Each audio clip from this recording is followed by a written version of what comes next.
কিরে বন্ধু, কিরাম আছিস? নতুন গাড়ি কিনলাম। তাই নাকি? কি রে, কি গাড়ি কিনলি? হেভি লাগছে তো গাড়িটা। হ্যাঁ ও বন্ধু, আমার নতুন গাড়ি কিনেছে। নতুন হেভি লাগছে তো। আরে হ্যাঁ, গাড়িটা কিনলাম, ভালোই হয়েছে তাই না? বন্ধু, তাহলে তো তুই নতুন গাড়ি কিনেছিস, তা আমাকে দুজনে ঘুরতে নিয়েছো। আরে ঘুরতে তো যাবো, তা তো একজনের বেশি আমার গাড়িতে নিয়ে যাবে না, দুইজন উঠলে আবার সমস্যা। বন্ধু তাহলে আমার নিয়েছো, আমি একটু যাই তোর সাথে ঘুরতি। বন্ধু তুই আমার নিয়েছো, তোর আমি বাজারেতে পেয়েছি খাওয়ানে। তাহলে বন্ধু তুই থাক, আমি আর রাহুল একটু ঘুরে আসি, তোর পরে আরেক সময় নিবানে, ঠিক আছে? এ রাহুল, ওঠে গাড়িতে। হ্যাঁ বন্ধু চলা। ও, এক গাড়ি কিনে আমার ভুলে গেলি, তোর যখন টাকা ছিল না, তুই একটা কাছে কিছু খাতে পারতি না, আমার কাছে আসতি, আমি তোর খাওয়াতাম বন্ধু।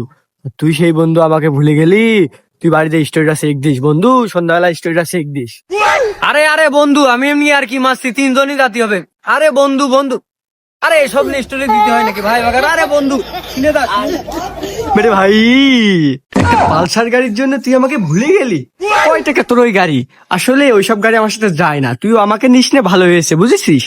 দেখবি সামনের মাসে 1 তারিখে আমার সাথে দেখা কর, তোকে R15 নিয়ে ঘোরাবো।